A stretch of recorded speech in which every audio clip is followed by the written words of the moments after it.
goodness. I'm at Harvard! Wow.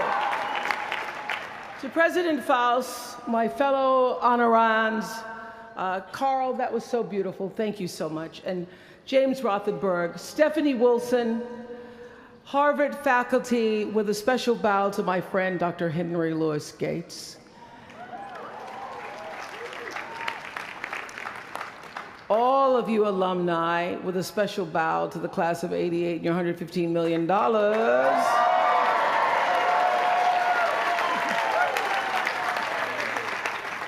And to you, members of the Harvard class of 2013, hello.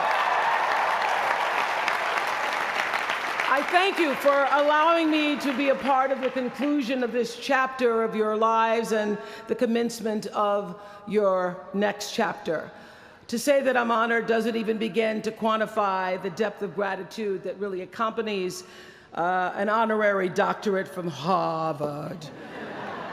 Not too many little girls from rural Mississippi have made it all the way here to Cambridge, and I can tell you that I consider today, as I sat on the stage this morning, getting teary for you all and then teary for myself, I consider today a defining milestone in a very long and a blessed journey. My one hope today is that I can be a source of some inspiration. I'm going to address my remarks to anybody who's ever felt inferior or felt disadvantaged, felt screwed by life. This is a speech for the quad.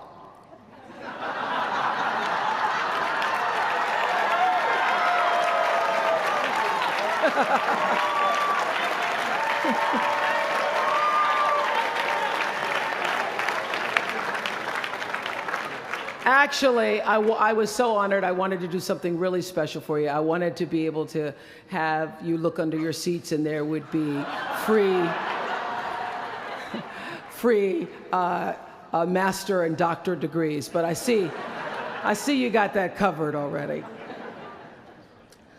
I will be honest with you. I felt a lot of pressure over the past few weeks to come up with something that I could share with you that you hadn't heard before, because after all, y'all went to Harvard, I did not. But then I realized that you don't have to necessarily go to Harvard to have a driven, obsessive, type A personality, but it helps. And while I may not have graduated from here, I admit that my personality is about as Harvard as they come. You know, my television career began unexpectedly. As you heard this morning, I was in the Miss Fire Prevention contest. That was when I was 16 years old in Nashville, Tennessee, and you had the requirement of having to have red hair in order to win up until the year that I entered. So they were doing the question and answer period because I knew I wasn't going to win in the swimsuit competition. So during the question and answer period, the question came, "Why, young lady, what would you like to be when you grow up?" And by the time they got to me, all the good answers were gone. So I had seen Barbara Walters on the Today Show that morning, so I answered, "I would like to be a journalist. I would like to tell other people's stories in a way that makes a difference in their lives and the world." And as those words were coming out of my mouth, I went, "Whoa, this is pretty good. I would like to be a journalist. I want to make a difference." Well, I was on television by the time I was 19 years old. And in 1986, I launched my own television show with a relentless determination to succeed. At first, I was nervous about the competition, and then I became my own competition, raising the bar every year, pushing myself as hard as I knew. Sound familiar to anybody here? Eventually, we did make it to the top, and we stayed there for 25 years. The Oprah Winfrey Show was #1 in our time slot for 21 years, and I have to tell you, I became pretty comfortable with that level of success. But a few years ago, I decided, as you will at some point, that it was time to recalculate, find new territory, break new ground. So I ended the show and launched OWN, the Oprah Winfrey Network. The initials just worked out for me.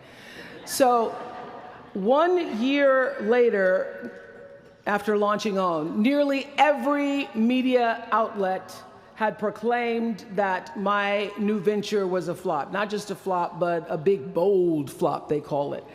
I can still remember the day I opened up USA Today and read the headline, "Oprah not quite standing on her own."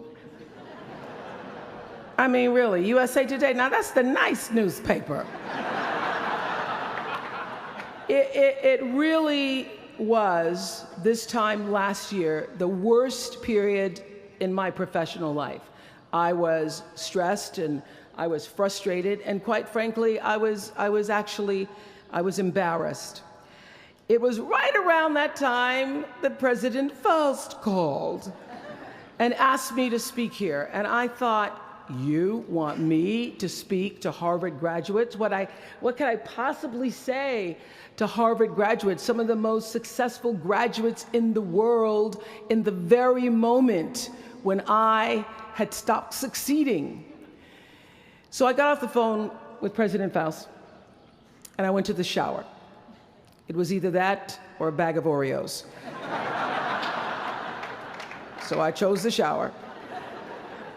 And I was in the shower a long time, and as I was in the shower, the words of an old hymn came to me. You may not know it. It's by and by, when the morning comes. And I started thinking about when the morning might come, because at the time I thought I was stuck in a hole. And the words came to me, trouble don't last always, from that hymn. This too shall pass. And I thought, as I got out of the shower, I am going to turn this thing around, and I will be better for it. And when I do, I'm going to go to Harvard, and I'm going to speak the truth of it. So I'm here today to tell you, I have turned that network around.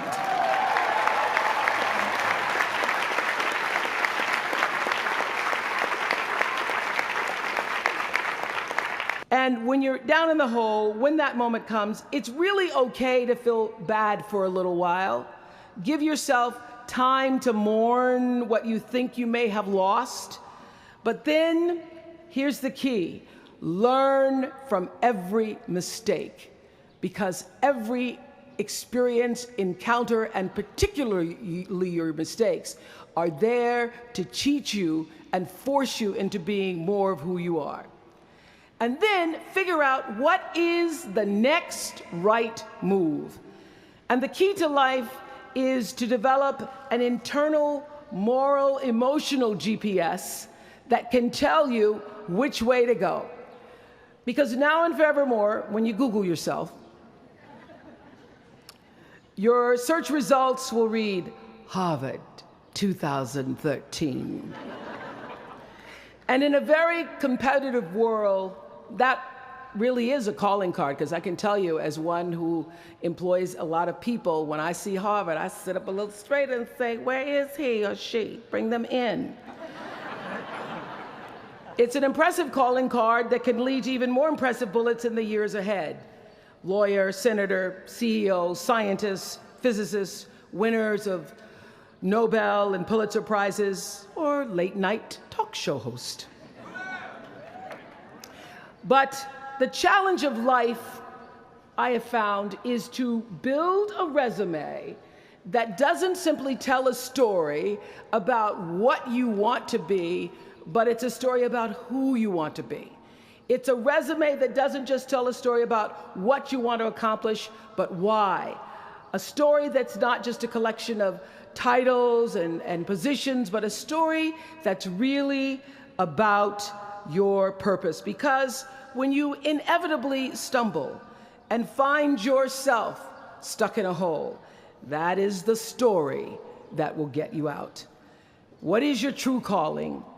What is your dharma? What is your purpose? For me, that discovery came in 1994 when I interviewed a little girl who had decided to collect pocket change in order to help other people in need. She raised $1,000 all by herself, and I thought, well, if that little 9-year-old girl with a bucket and a big heart could do that, I wonder what I could do. So I asked for our viewers to take up their own change collection, and in 1 month, just from pennies and nickels and dimes, we raised more than $3 million that we used to send one student from every state in the United States to college. That was the beginning of the Angel Network. And so what I did was I simply asked our viewers, do what you can wherever you are, from wherever you sit in life. Give me your time or your talent, your money if you have it, and they did. Extend yourself in kindness to other human beings wherever you can. And together we built 55 schools in 12 different countries and restored nearly 300 homes that were devastated by Hurricanes Rita and Katrina. So the Angel Network, I've been on the air for a long time, but it was the Angel Network that actually focused my internal GPS. It helped me to decide that I wasn't just going to be on TV every day, but that the goal of my shows, my interviews, my business, my philanthropy, all of it, whatever ventures I might pursue, would be to make clear that what unites us is ultimately far more redeeming and compelling than anything that separates me. Because what had become clear to me, and I want you to know, it isn't always clear in the beginning, because as I said, I'd been on television since I was 19 years old. But around 94, I got really clear. So don't expect the clarity to come all at once, to know your purpose right away. But what became clear to me was that I was here on Earth to use television and not be used by it, to use television to illuminate the transcendent power of our better angels. So this Angel Network, it didn't just change the lives of those who were helped, but the lives of those who also did the helping. It reminded us that no matter who we are, or what we look like, or what we may believe, it is both possible and, more importantly, it becomes powerful to come together in common purpose and common effort. I saw something on the Bill Maher show recently that so reminded me of this point. It was an interview with David and Francine Wheeler. They lost their 7-year-old son, Ben, in the Sandy Hook tragedy. And even though gun safety legislation to strengthen background checks had just been voted down in Congress at the time that they were doing this interview, they talked about how they refused to be discouraged. Francine said this. She said, "Our hearts are broken, but our spirits are not. I'm going to tell them what it's like to find a conversation about change that is love, and I'm going to do that without fighting them." And then her husband David added this: "You simply cannot demonize or vilify someone who doesn't agree with you, because the minute you do that, your discussion is over, and we cannot do that any longer. The problem is too enormous. There has to be some way that this darkness can be banished with light." In our political system and in the media, we often see the reflection of a country that is polarized, that is paralyzed, and is self-interested. And yet, I know you know the truth. We all know that we are better than the cynicism and the pessimism that is regurgitated throughout Washington and the 24-hour cable news cycle. Not my channel, by the way. We understand that the vast majority of people in this country believe in stronger background checks because they realize that we can uphold the Second Amendment and also reduce the violence that is robbing us of our children. They don't have to be incompatible.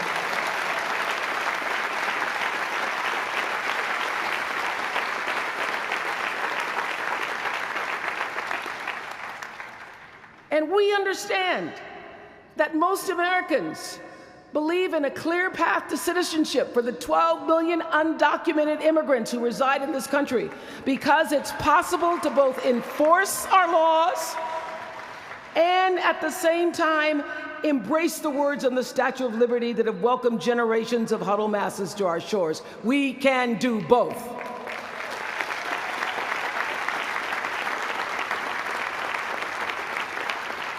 And we understand, I know you do because you went to Harvard, that people from both parties and no party believe that indigent mothers and families should have access to healthy food and a roof over their heads and a strong public education. Because here in the richest nation on earth, we can afford a basic level of security and opportunity. So the question is, what are we going to do about it? Really, what are you going to do about it? Maybe you agree with these beliefs, maybe you don't. Maybe you care about these issues, or maybe there are other challenges that you, class of 2013, are passionate about. Maybe you want to make a difference by serving in government. Maybe you want to launch your own television show. Or maybe you simply want to collect some change. Your parents would appreciate that about now. The point is, your generation is charged with this task of breaking through what the body politic has thus far made impervious to change. Each of you has been blessed with this enormous opportunity of attending this prestigious school. You now have a chance to better your life, the lives of your neighbors, and also the life of our country. When you do that, let me tell you what I know for sure.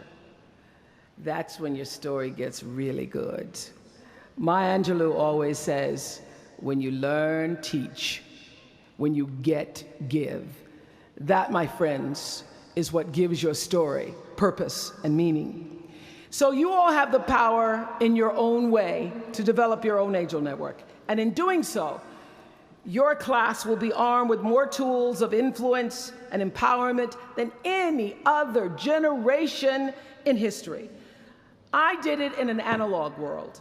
I was blessed with a platform that at its height reached nearly 20 million viewers a day.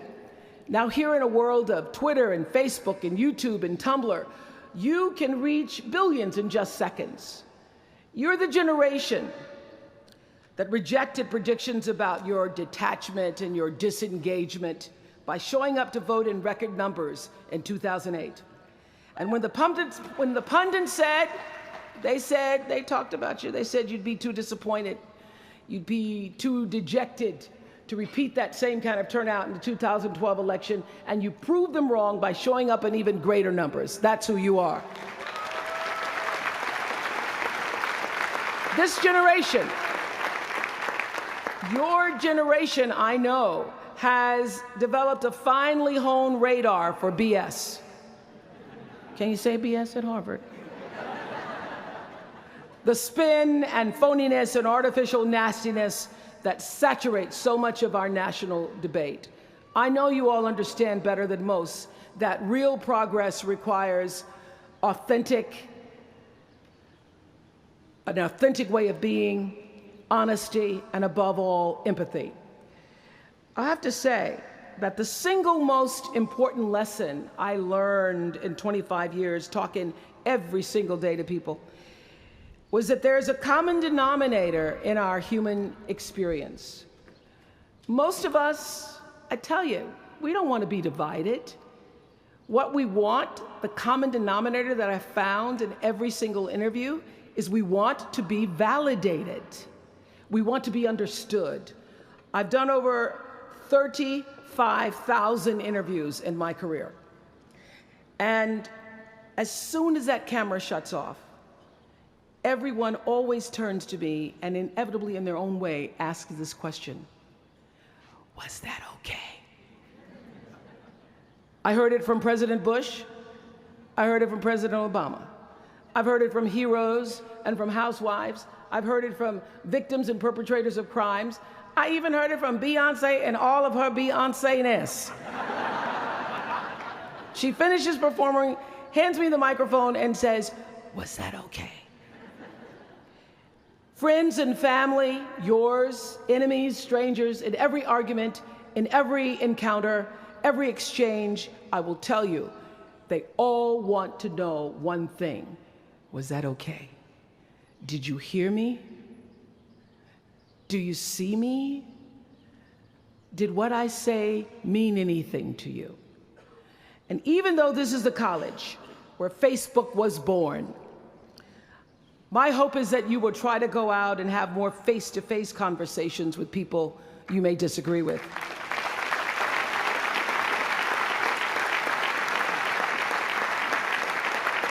That you'll have the courage to look them in the eye and hear their point of view, and help make sure that the speed and distance and anonymity of our world doesn't cause us to lose our ability to stand in somebody else's shoes and recognize all that we share as a people. This is imperative for you as an individual and for our success as a nation. There has to be some way that this darkness can be banished with light. Says the man whose little boy was massacred on just an ordinary Friday in December.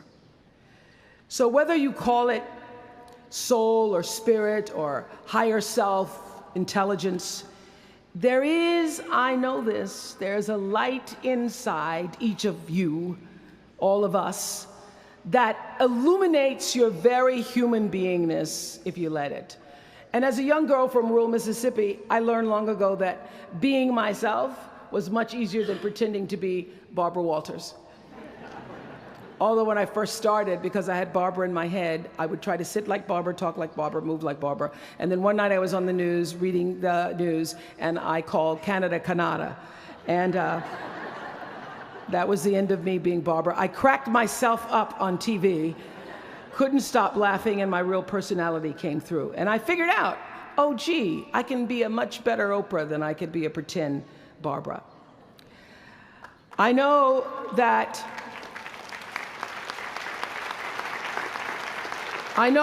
you all might have a little anxiety now and hesitation about leaving the comfort of college and putting those Harvard credentials to the test.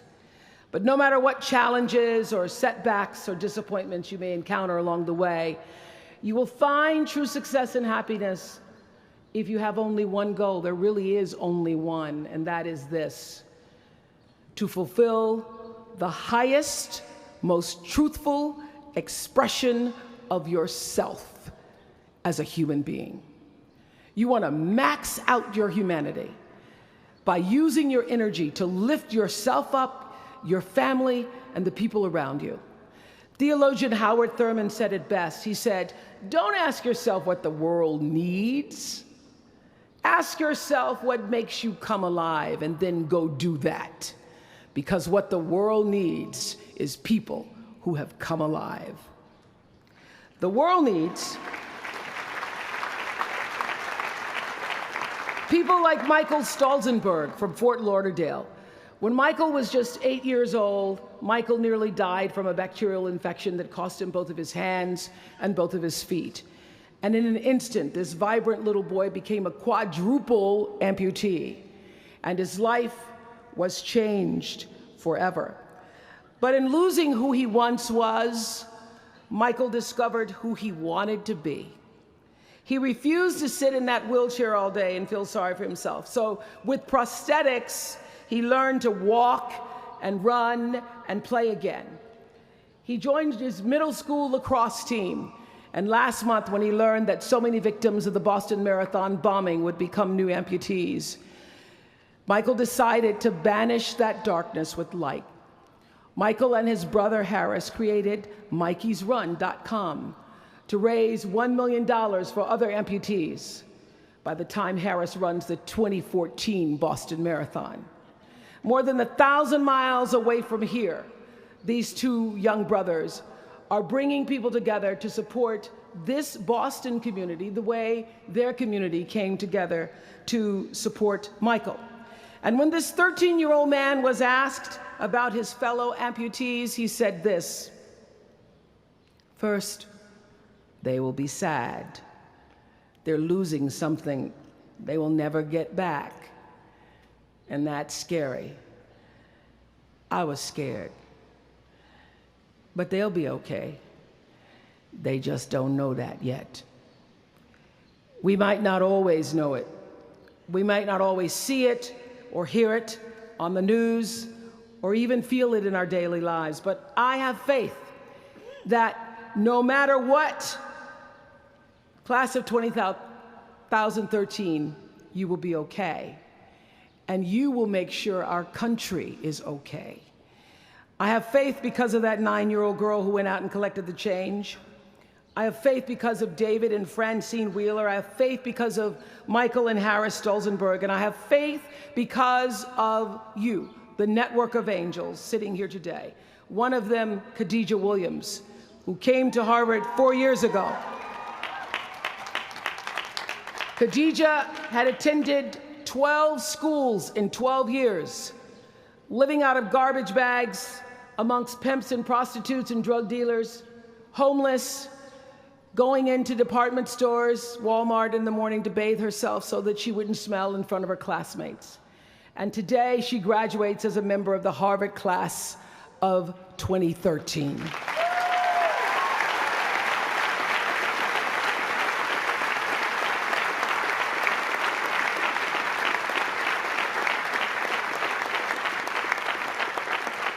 From time to time, you may stumble, fall. You will for sure count on this.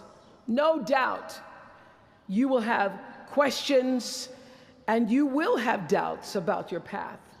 But I know this, if you're willing to listen, to be guided by that still small voice that is the GPS within yourself, to find out what makes you come alive, you will be more than okay.